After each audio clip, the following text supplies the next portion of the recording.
Graça e paz, amados. Vamos falar aqui sobre aliança.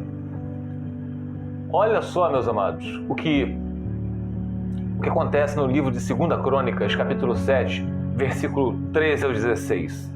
É um vídeo curtinho. Olha que Deus fala: se eu fechar o céu para que não chova, ou mandar que os gafanhotos devorem o país, ou sobre o meu povo enviar uma praga, se o meu povo, que se chama pelo meu nome, se humilhar, existe um condicional.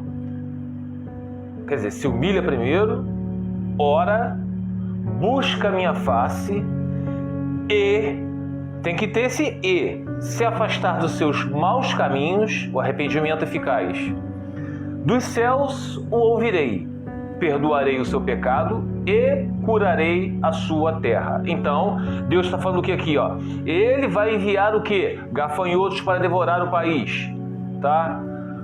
Seca. É Deus que vai fazer tudo isso. Porque Ele é mau? Não. Isso aí é o que? É um aprendizado, tá?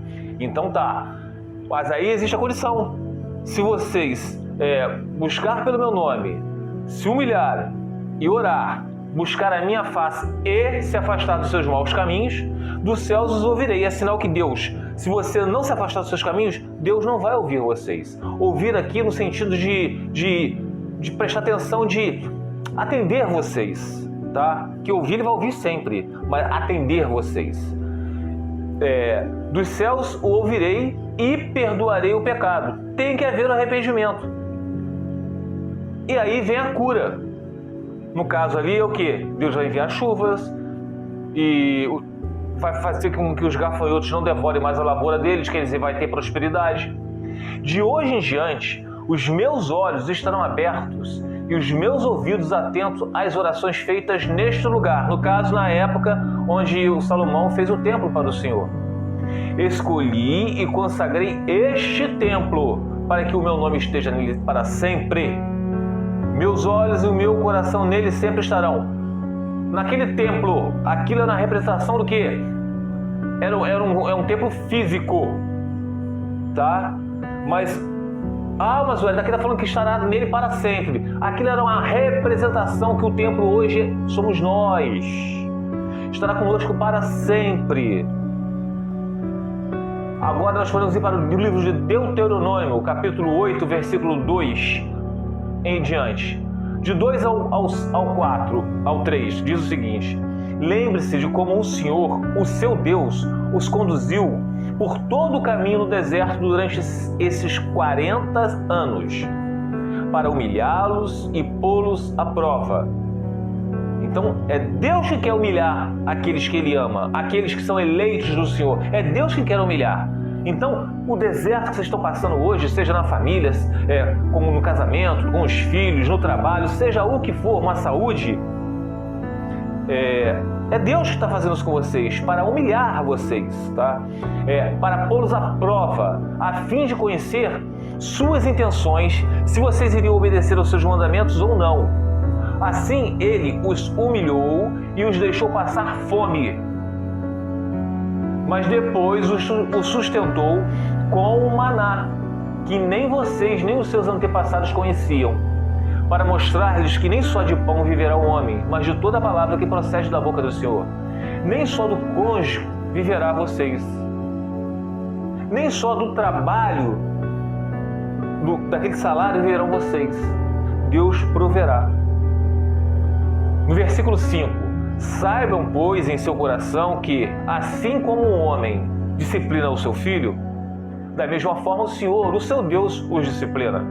Eu me lembro quando eu era criança, morava em Nova Friburgo, e minha mãe, de vez em quando, ela me dava umas palmadas, merecidas, sinal que eu era terrível, e aquilo para mim não era nada, porque você apanha e logo você vai pra rua brincar, jogar bola.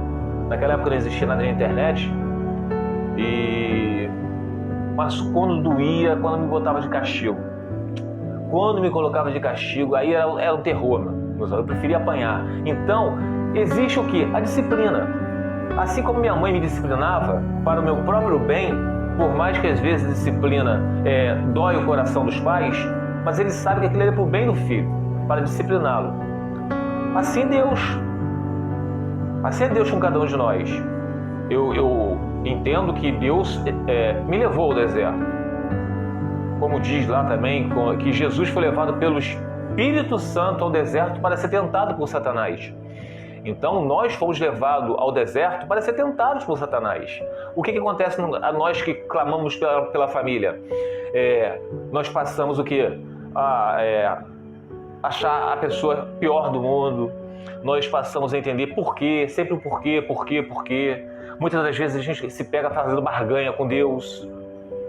Então, tudo isso é para nos disciplinar. E agora, para finalizar, vamos saltar aqui do versículo 12 ao 14. Não aconteça que depois de terem comido até ficarem satisfeitos, de terem construído boas casas e nela morado, de aumentarem os seus rebanhos, a sua prata e o seu ouro e todos os seus bens, o seu coração fique orgulhoso e vocês se esqueçam do Senhor, o seu Deus, que os tirou do Egito, da terra da escravidão. Então, isso acontece conosco. Muitas pessoas, o seu cônjuge volta e quando estava no deserto, era vida de oração, era leitura bíblica. Aí o cônjuge volta, o que acontece? Esquece do Senhor. Começa a apagar o espírito, como diz lá no Novo Testamento. Não apagueis o espírito. Não é perder a salvação. É você não ter mais comunhão com o Senhor. Tá? Tudo que a gente ligar na terra será ligado nos céus. Mas tudo que vocês desligarem na terra será desligado nos céus. É a comunhão. Por isso que voltam a ter problemas no casamento. Wellington, então tem certeza, quando o cônjuge voltar, vamos viver felizes para sempre? Muito pelo contrário. Por isso que vocês têm que continuar orando, estudando a Bíblia, buscando o Senhor enquanto pode achá-lo, tá bom? Fica os irmãos na paz do Senhor Jesus.